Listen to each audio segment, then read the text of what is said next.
E aí, pessoal, seja bem-vindo, seja bem-vinda à reunião online de hoje. Meu nome é Lucas Bonatti, eu sou pastor da PMB, a primeira igreja metodista brasileira aqui em Downtown Miami.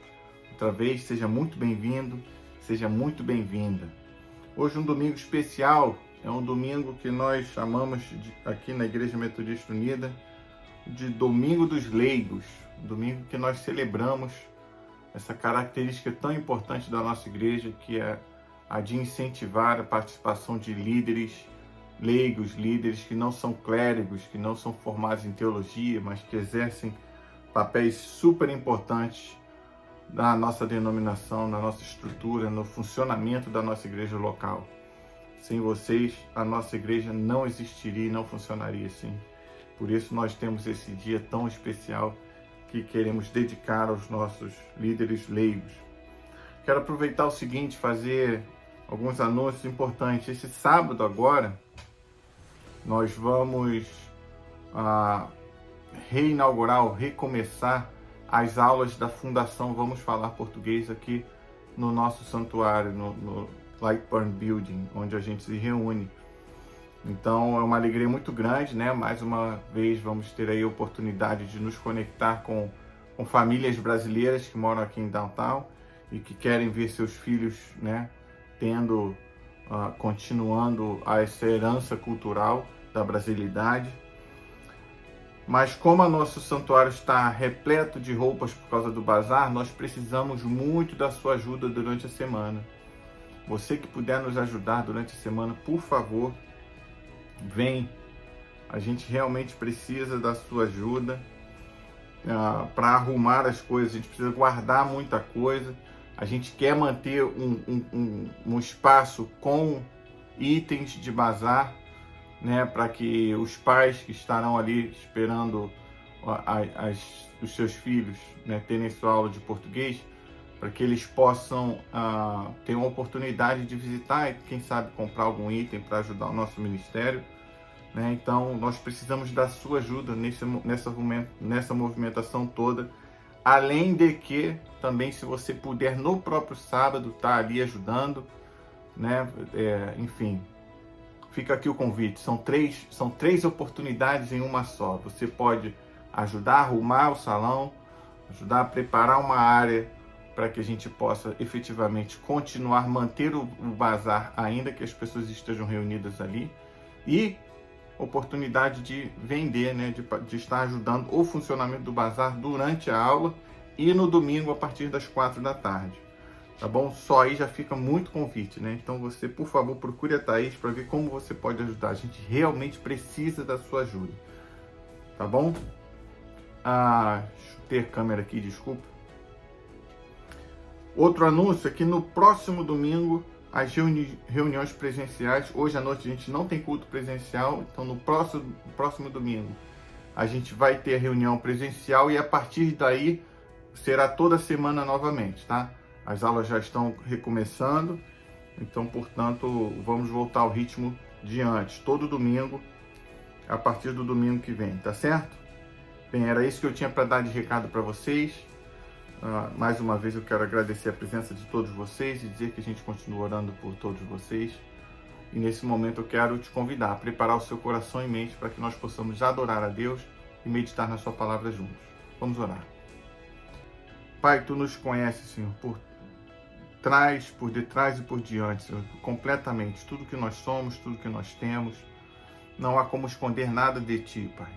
Por isso nós escolhemos abrir os nossos corações, abrir as nossas mentes diante de Ti, Senhor, pedindo: venha nos perdoar, venha nos lavar de todo pecado, de toda impureza, de toda limitação humana, Senhor. Venha nos encher com a Tua graça, encher com o Teu Santo Espírito, para que nós possamos ter o nosso espírito sensibilizado e atento à Tua voz, Senhor. Que nessa reunião online nós possamos ouvir a Tua voz, ouvir o Teu chamado para as nossas vidas, que nós possamos ser curados, ser restaurados e nos apaixonarmos ainda mais por Ti e pela Tua obra.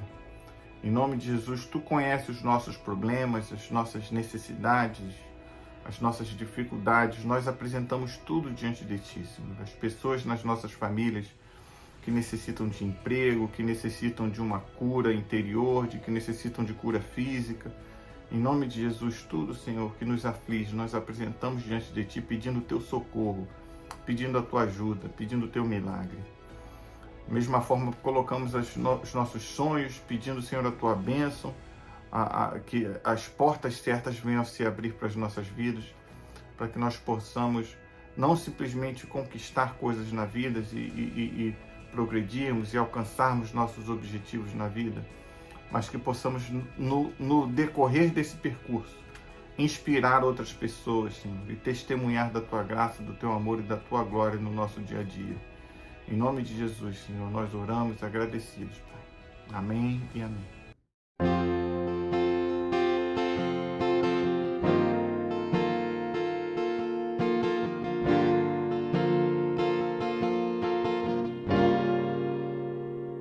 Seria tão bom se o que a gente fala fosse pura compaixão, amor, cuidado, zelo por aquele nosso irmão.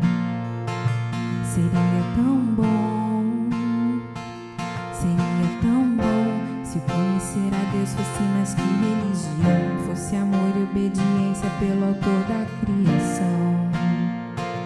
Seria tão bom parar na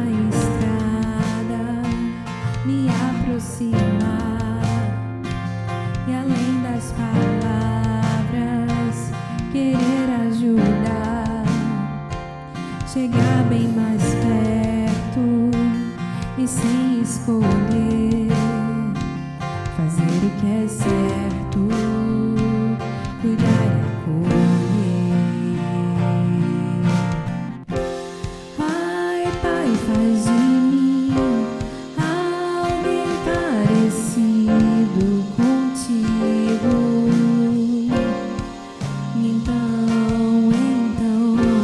transforma o meu eu, esse jeito de ser tão altivo. Quero me parecer contigo. Quero me parecer contigo.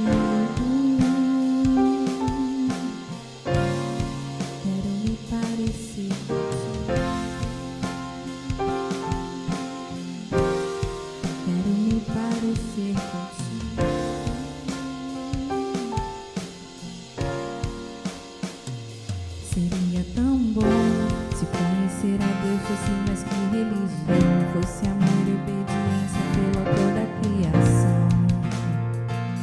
Seria tão bom parar na estrada, se aproximar e além das palavras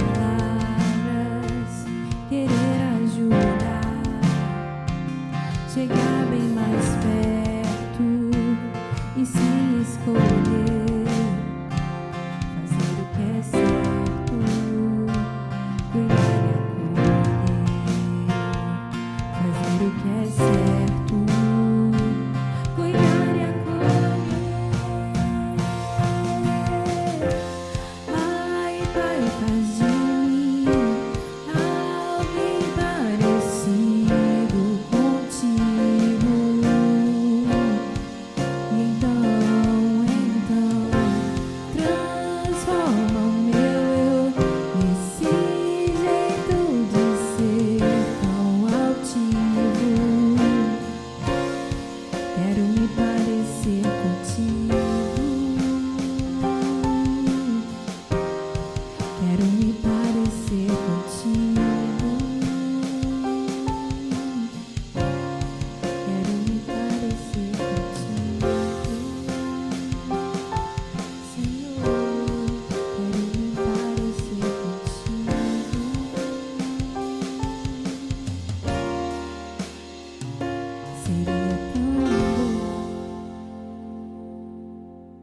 Muito bem, pessoal, hoje nós vamos ler no Evangelho de João, capítulo 20, versículos 1 e 2, a gente vai pular para o 11 até o 18, tá? É a cena da ressurreição de Cristo, conforme o Evangelho de João, capítulo 20, João 20, vamos lá.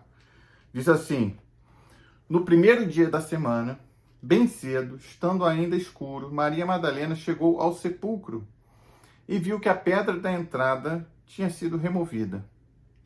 Então correu ao encontro de Simão Pedro e do outro discípulo, aquele a quem Jesus amava, e disse: Tiraram o Senhor do sepulcro e não sabemos onde o colocaram.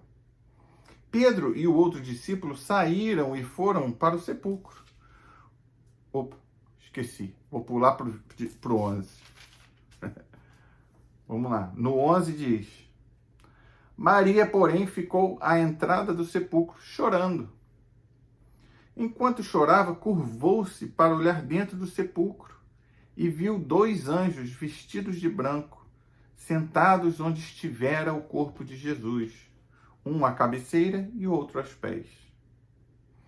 Eles, os anjos, lhe perguntaram: Mulher, por que você está chorando? Levaram embora o meu senhor, respondeu ela, e não sei onde o puseram. Nisso ela se voltou e viu Jesus ali em pé, mas não o reconheceu. Disse ele: Mulher, por que está chorando? Quem você está procurando? Pensando que Jesus fosse o jardineiro, ela disse: Se o Senhor o levou embora, diga-me onde o colocou e eu o levarei. Então Jesus lhe disse: Maria. Então, voltando-se para ele, Maria exclamou em aramaico: Rabone, que significa mestre. Jesus disse: Não me segure, pois ainda não voltei para o Pai. Vá, porém, a meus irmãos e diga-lhes: Estou voltando para meu Pai e Pai de vocês, para meu Deus e Deus de vocês. Maria Madalena foi e anunciou aos discípulos: Eu vi o Senhor, e contou o que ele lhe dissera. Palavra do Senhor para a gente hoje. Bem, pessoal, nós acabamos a nossa série de mensagens Food Truck Gospel e hoje é um dia especial na vida da Igreja Metodista Unida. Nós celebramos a liderança leiga e os voluntários da nossa igreja nesse domingo. Então, eu decidi meditar sobre esse texto porque eu acho que ele fala muito sobre isso. E também por conta de coisas que eu tenho visto e ouvido e testemunhado de algumas pessoas e de algumas igrejas, e enfim, muitas coisas aí. E que algumas nos alegram muito, algumas nos deixam muito animados e outras, para ser sincero, nos decepcionam, nos entristecem.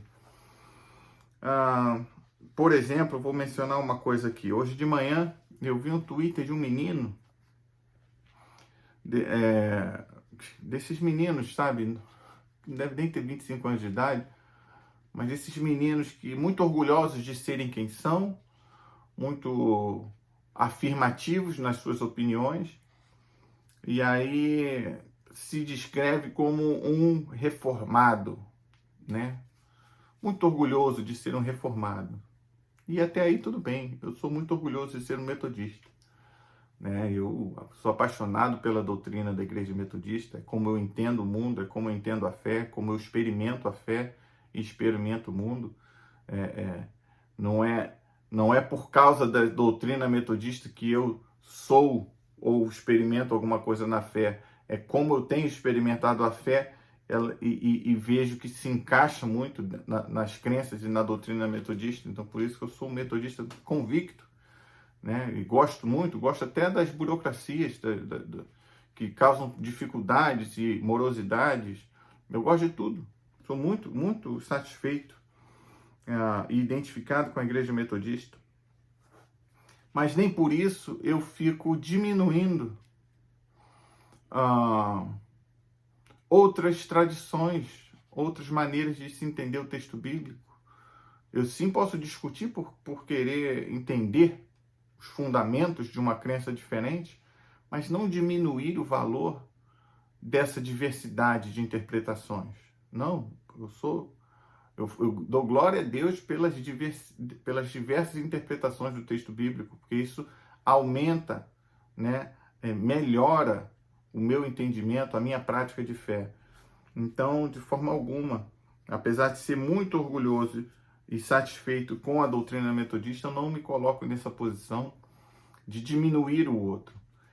E me chamou a atenção que um rapaz que está começando a vida agora, novo, que escreve um monte de bobagem na internet, se mostrou super decepcionado porque o cantor evangélico Paulo César Baruch é membro da igreja do pastor Ed René Kivitz, ou Kivitz, que para mim é um pastor sensacional, um pastor ligado à visão integral, à visão mundial, perdão, que eu já fiz coisas aqui nos Estados Unidos, no braço americano dessa visão mundial. O Ed René fez um trabalho maravilhoso durante a crise, o centro da crise da pandemia. Toda quarta-feira ele fazia uma live específica com o objetivo de arrecadar fundos para sustentar os missionários da visão mundial. Enfim, é um cara que dá cursos que eu gostaria de fazer, mas ele só dá alguns cursos que eu gostaria de fazer, são presenciais, eu não tenho como ir para São Paulo para isso. Mas enfim, é um baita cara, com uma baita igreja, sabe, frutífera, tudo de bom. E esse menino, provavelmente Ed René tem mais anos de ministério do que esse rapaz tem anos de idade. E esse menino se sente à vontade de chegar na internet e chamar o Ed René de herege, simplesmente porque o Ed René, em alguns pontos, tem uma visão diferente da doutrina desse jovem. E isso é um tipo de coisa que me entristece, por um lado, mas me motiva por outro, porque eu, de certa forma, compreendo. Eu dou muito graças a Deus às oportunidades que Deus me deu na vida, e a oportunidade de ter vindo para os Estados Unidos, estudar nos Estados Unidos, foi muito boa, porque abriu muito a minha mente. Porque a realidade é a seguinte: a igreja brasileira, eu digo a igreja cristã de uma maneira geral, tá? Qualquer denominação, da tradição católica, a tradição protestante, a tradição evangélica, a tradição pentecostal, as tradições neopentecostais, elas têm um defeito grave, que é o defeito de ter são tão forte em sua raiz imperialista, que tem-se uma ideia de que todos têm que pensar de uma só maneira e de fazer igreja de uma só maneira, porque se não for assim, não é igreja, ou não é igreja de Deus. Ainda tem umas que falam assim. E daí o erro conceitual de se dizer que no Brasil ou você é católico ou você é evangélico. Porque as pessoas não têm a menor identificação com os fundamentos da sua fé, com os fundamentos históricos dos seus movimentos. O evangélico é um segmento novo, pequeno, que começa algumas décadas atrás. Eu acho que minha mãe deve ter mais idade do que... Não, exagero, brincando aqui, mãe, desculpa, mãe. Mas é um movimento recente, um movimento evangélico. O neopentecostal começou na década de 70, isso aí sim eu posso falar. Então, assim, uma das grandes coisas que eu fiquei maravilhado ao estudar aqui nos Estados Unidos, é que eu comecei a ver, eu estudei num seminário, queridos, que tinham mais de 40 países representados.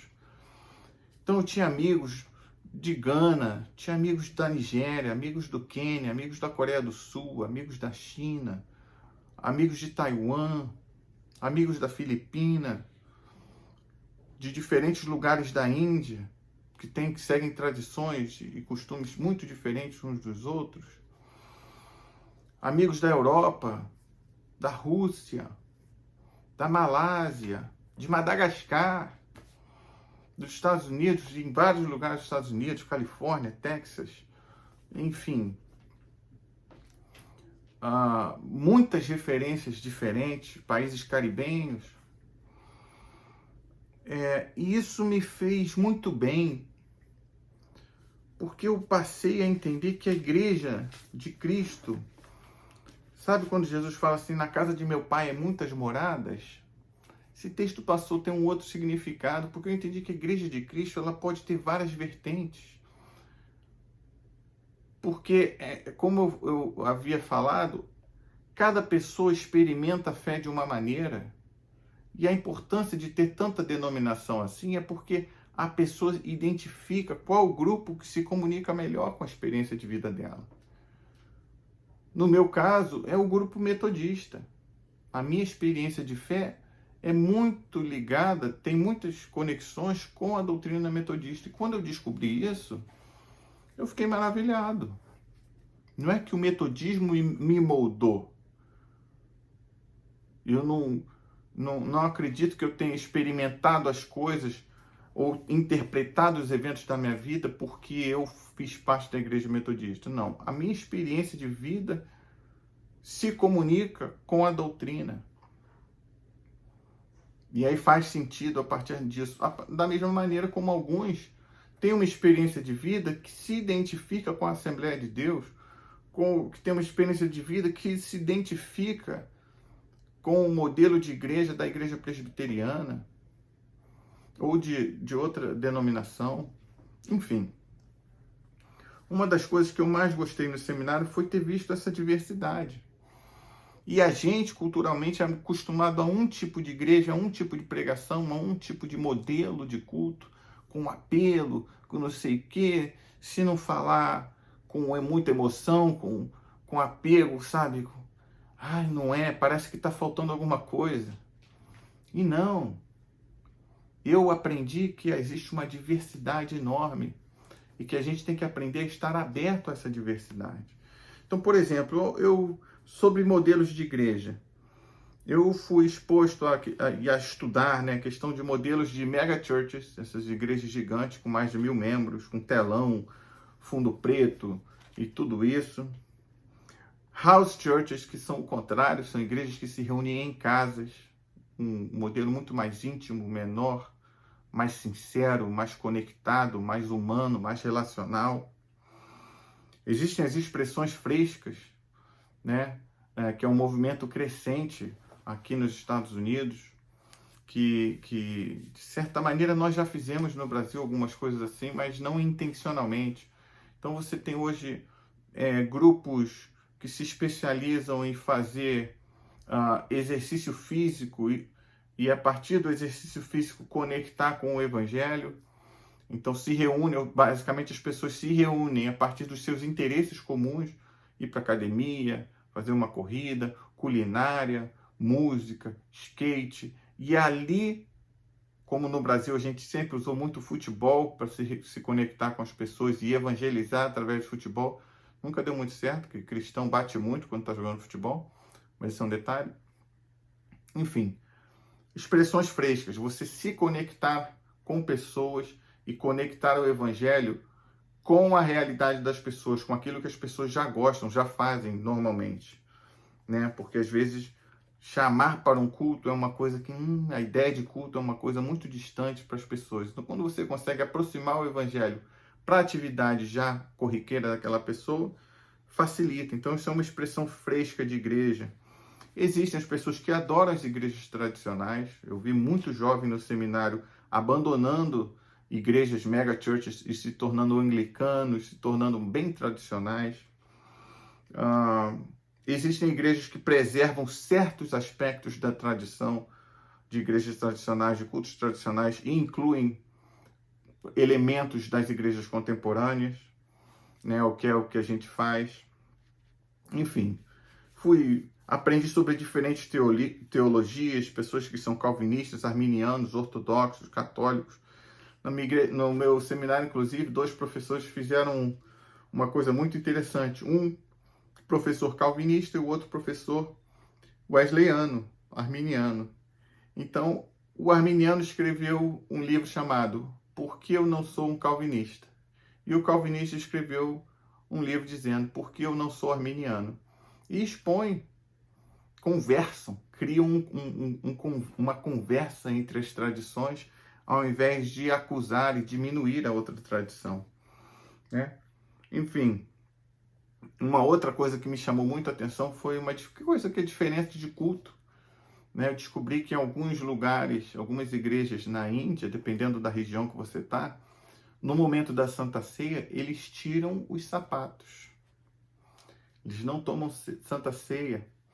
É uma maneira de demonstrar o respeito à santidade daquele momento.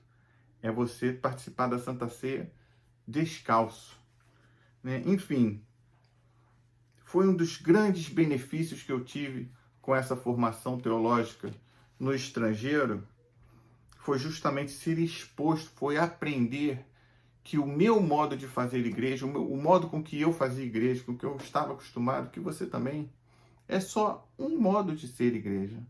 Que existem muitos outros disponíveis, que existem muitas outras experiências, né? E eu gosto de explorar outras possibilidades. Eu tenho a seguinte mentalidade: eu moro num país estrangeiro hoje em dia. Eu não posso morar como um brasileiro nos Estados Unidos. Eu tenho que aprender a me adaptar à cultura local. Se eu não me adaptar à cultura local, eu nunca vou conseguir criar relações com pessoas da cultura local. Aí eu vou ser aquela pessoa que só anda com brasileiro. E eu acho isso ruim. Eu acho isso limitante. Então eu acho que uma igreja brasileira nos Estados Unidos, ela tem que ter elementos brasileiros e elementos locais. Ela tem que estar aberta a comunicar-se com o ambiente local, com a cultura local, né? Então, por exemplo, eu particularmente eu sou muito favorável ao modelo de house churches. É o meu modelo preferido. Grupos pequenos se reunindo em casas para compartilhar suas experiências de vida, suas dores, as suas alegrias, as suas experiências espirituais, e assim ajudar um ao outro a crescer na fé. É literalmente ter uma oportunidade de chorar com os que choram e de se alegrar com os que se alegram. Então, o culto nesse modelo, que eu acho que é o que me interessa, que eu gosto mais, o culto se torna uma celebração dessas igrejas pequenas, desses grupos que se reúnem em diferentes casas. O grupo é uma celebração das várias house churches, das várias igrejas em casa. E por que eu gosto? Porque normalmente tem mais intimidade entre as pessoas nesse modelo, porque elas se reúnem em grupos pequenos, 3, 4 famílias aqui, 3, 4 famílias ali. Não, elas se tornam mais amigas, elas, enfim, têm essa oportunidade de realmente compartilhar as suas intimidades, as suas vulnerabilidades, né? Nesse modelo. Um outro modelo que eu acho bem legal é um modelo de mega church baseado em hospitalidade como modelo de relacionamento. O que eu ia dizer que isso? É aquele tipo de igreja que você vai, que as pessoas fazem questão, tem um grupo, sempre muitos grupos tentando te ajudar a navegar, a caminhar pela igreja, te apontar, vai aqui, vai aqui, vai aqui, vai aqui.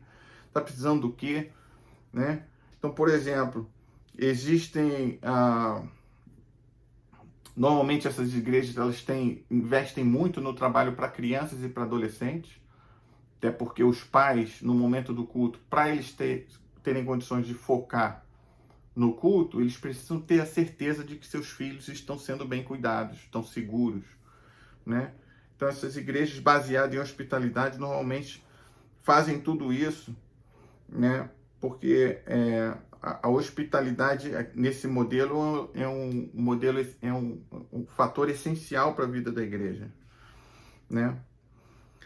E um elemento que é muito comum nesses dois modelos de grupos pequenos em casas, de house churches, e de essa igreja baseada em hospitalidade, é que são igrejas que dependem ou que utilizam muito, que dão a oportunidade para que as pessoas participem como voluntários.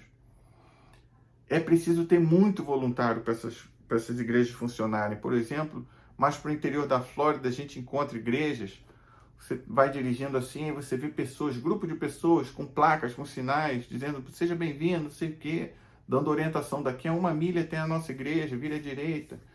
E aí você chega na igreja e você, você é visitante, pisca se você for visitante. Por quê? Se você piscar, eles vão identificar você como visitante, vão te guiar, porque existem pessoas no estacionamento orientando para VIP, para a parte mais importante, para a parte mais privilegiada do estacionamento. Então os visitantes ficam com aquela vaga, mais privilegiada. Existem grupos que vão te buscar no carro, e aí, você tem filhos, então você precisa ir aqui, e te direciona, te ajuda a navegar, a levar as crianças para a salinha, a levar você, ou te dizer onde é o banheiro, onde tem água, onde tem café, e tudo isso. Ou seja, a hospitalidade, o fazer questão de que a pessoa seja bem-vinda naquele ambiente, é uma característica muito forte dessas igrejas, né? Você talvez esteja pensando assim, mas não falou nada da pregação, hein? Falou nada do louvor. Porque nesse tipo de igreja, que eu acho que tem muito a ver com a nossa realidade, como que somos uma igreja de imigrantes. Qual é a realidade de uma igreja de imigrantes? Cada um veio de um lugar diferente. Tem gente do Nordeste, tem gente do Sudeste, tem gente do Sul, tem gente do Centro-Oeste, enfim, que vem de histórias, culturas diferentes, lugares diferentes, igrejas e tradições diferentes. E se eu ficar aqui tentando forçar que todos se comportem como metodista, nossa, vai ser uma coisa chata, difícil. Então, o que é mais importante? Focar na hospitalidade e na formação de relacionamento, de intimidade, que as pessoas se conheçam, se gostem e se ajudem. Claro, eu vou pregar sempre a doutrina metodista. Nós somos uma igreja metodista e eu sou metodista, não tem como pregar outra coisa.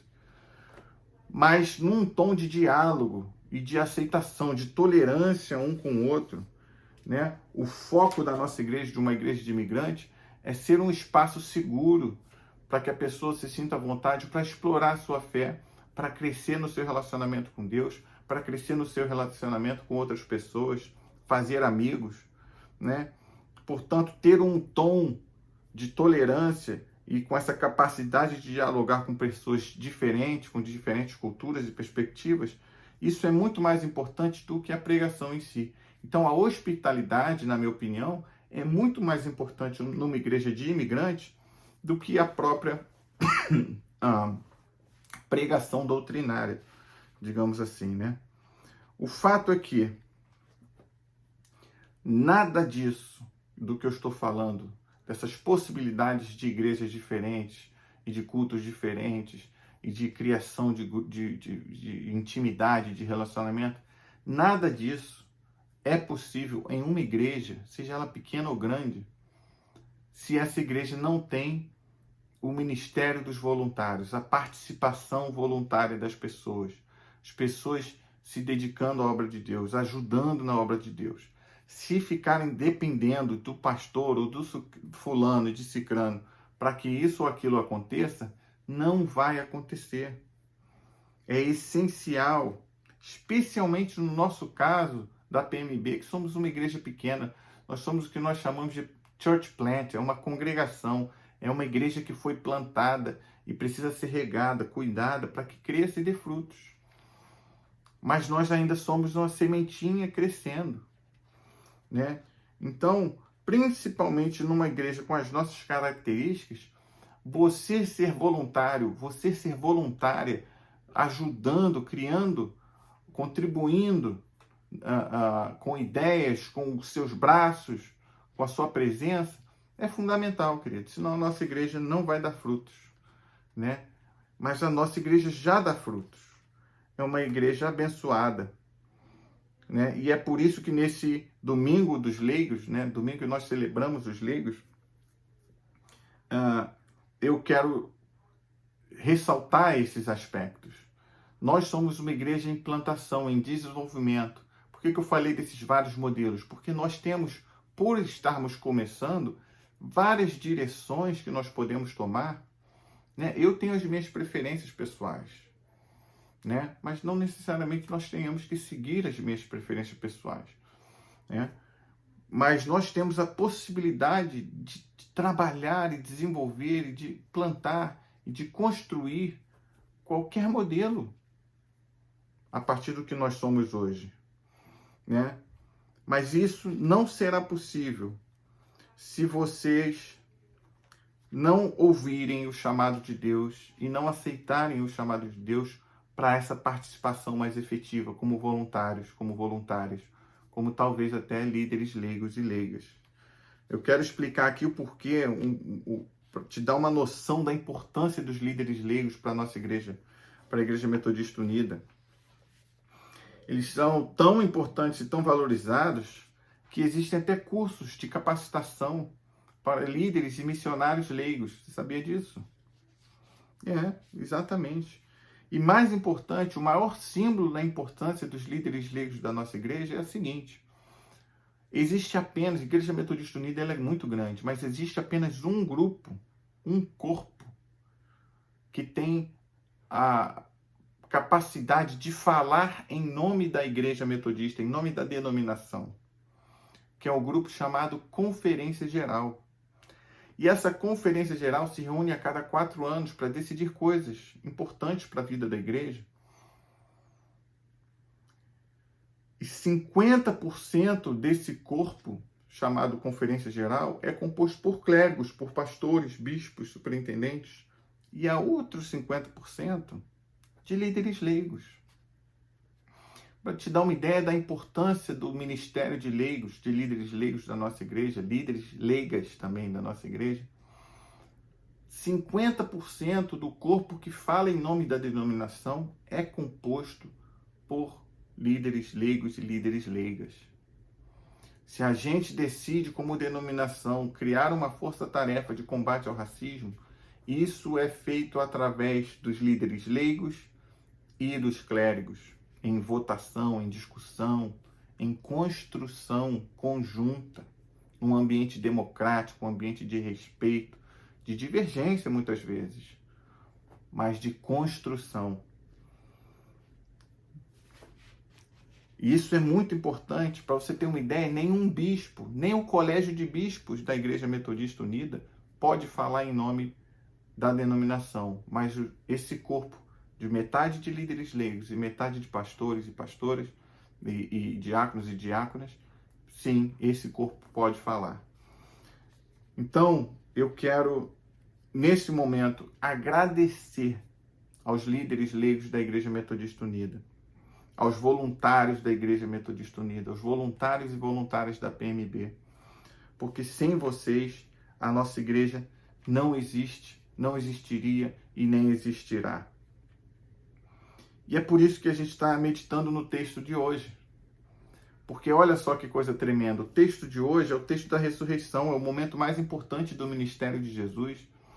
É o momento em que Jesus está revelando ao mundo que ele venceu a morte, que ele ressuscitou, que ele está vivo, está presente nas nossas vidas e deve ser adorado, respeitado, deve ser seguido, deve ser ouvido. E é porque Jesus ressuscitou que as pessoas escrevem o Evangelho.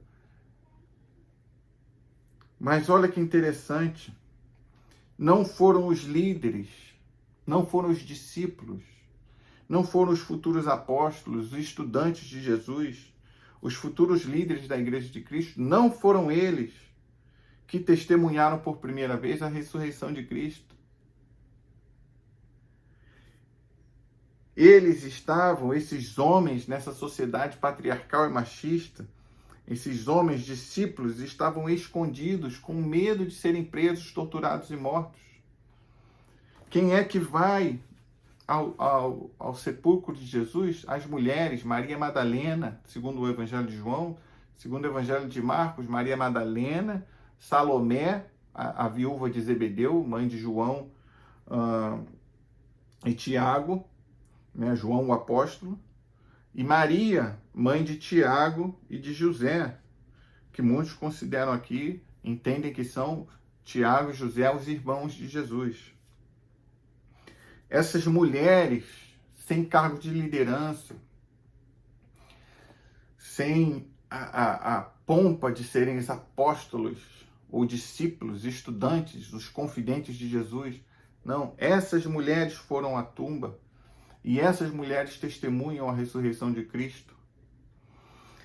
E são essas mulheres que anunciam por primeira vez que Jesus havia sido ressuscitado, que Jesus estava vivo. Uma representação bíblica da importância do trabalho dos líderes sem o preparo teológico dos líderes leigos, das líderes leigas, dos voluntários e das voluntárias, que muitas vezes fazem um papel, estão no lugar certo, na hora certa, e são usados por Deus para fazer aquilo que os pastores, que os bispos, que os líderes, que os apóstolos não poderiam fazer, seja por qual razão for. E é por isso que eu acredito tanto na participação de todos na obra de Cristo. Eu não gosto de modelos de igrejas centralizadores. Eu não gosto de igrejas em que a pessoa precisa ouvir e obedecer o pastor. Esse papo de que se não obedecer o pastor você está em pecado. Esse papo de que se você não obedecer o pastor você está em desobediência, que você está colhendo maldição para a sua vida. Isso não é bíblico, querido. Não é bíblico. Deus usa quem Ele quer. E Ele usa todos. O Evangelho de Cristo é inclusivo. Ele abre esse leque. E aqui é muito significativo o fato de Jesus se revelar primeiramente às mulheres e não aos seus discípulos. O modelo de liderança de Cristo não é centralizador. Ele é comunitário. Ele é compartilhado. O modelo de líder que se coloca como mediador entre Deus e homens é um modelo equivocado. O modelo centralizador é ultrapassado. O modelo usado por Cristo amplia ao invés de restringir. Ele chama a todos para serem testemunhas do Evangelho. Ele chama a todos a um caminho de restauração. Ele chama a todos a uma vida de serviço ao próximo. Semana passada eu falei sobre a economia de Cristo, dizendo que Cristo está presente. Ele nunca nos abandona. Ele nos revela qual é a sua vontade e nos lembra que Ele já venceu a morte. Cristo nos cura das nossas dores e feridas, nas nossas feridas da alma. E ao mesmo tempo, assim como Ele chamou a Pedro, curou a Pedro, Ele apontou, então vai lá e cuida das minhas ovelhas.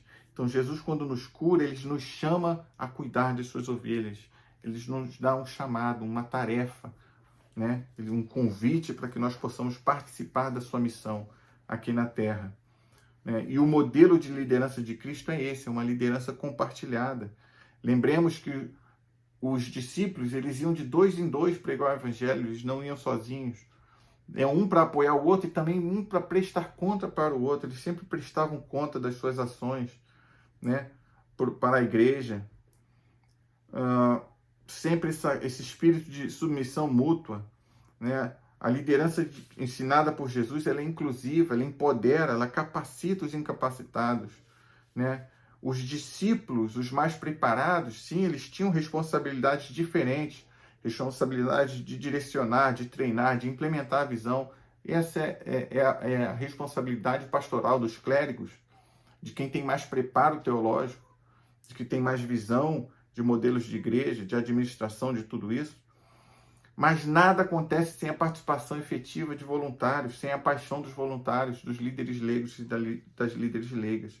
Portanto, nesse domingo eu quero agradecer a Deus por sua vida, agradecer a Deus por você que se dedica à obra de Deus, que é voluntário, que é voluntária, que quer se dedicar mais, e lembrar a vocês que Deus continua chamando, preparando e querendo que mais pessoas se dediquem a esse ministério, que é o Ministério da Salvação. Então aqui eu deixo já uns convites para que você seja voluntário ou voluntária. Ajuda a gente no bazar, sabe? Ajuda a gente na hospitalidade da igreja. Ajude, na dúvida. Se você tiver uma coisa, eu queria tanto fazer isso, conversa comigo. Se tiver alinhado com a visão da nossa igreja, com o que a gente está sonhando para a nossa igreja, a gente vai fazer. Se tiver que esperar um pouco, a gente vai esperar um pouco, mas fala comigo. Muitas das vezes a sua paixão é uma indicação do chamado que Deus tem para a sua vida. Quero aproveitar aqui, se você quiser treinar e se tornar um líder leigo, agora de terça-feira, dia 23, vai ter um treinamento, e na segunda, dia 29, vai ter outro. Fala comigo, eu te passo as informações. Quero lembrar que anualmente agora na nossa igreja, na First Miami, a gente está buscando recrutar líderes, e criar um corpo de liderança de pessoas que são membros da igreja. São requisitos, são básicos. Basta ser membro da igreja, comprometido, participante da vida da igreja, e comprometido com o seu crescimento espiritual. Se você quiser fazer parte desse grupo, me avisa que eu vou te indicar os caminhos para que você se prepare para chegar lá. O ponto é, eu queria deixar muito claro a minha crença de que a Igreja de Cristo, ela só é eficaz, só é relevante quando o corpo funciona de maneira integrada, harmoniosa. Quando várias pessoas participam, clérigos, líderes leigos, lideranças, voluntários, né? E a minha esperança é que você reconheça o chamado de Deus para a sua vida. Que todos e todas se dediquem ainda mais ao ministério do voluntariado, ao ministério da liderança leiga. Fica aqui o convite, fica aqui o meu agradecimento, porque a nossa igreja só irá crescer, só irá impactar Miami de uma maneira saudável e transformadora se nós juntos construirmos isso. Como já diz o ditado, uma andorinha só não faz verão. Então, que Deus abençoe a sua vida, que o Espírito Santo continue falando com você, revelando a vontade dele para a sua vida e o chamado dele para a sua participação na missão de Deus. Tá certo? Que Deus te abençoe, que Deus te guarde, que Deus te dê prosperidade e que você tenha a condição de ouvir a voz de Deus te chamando, seja qual for o chamamento de Deus. Tá bom? Tenha uma boa semana, a gente se vê aqui no próximo domingo.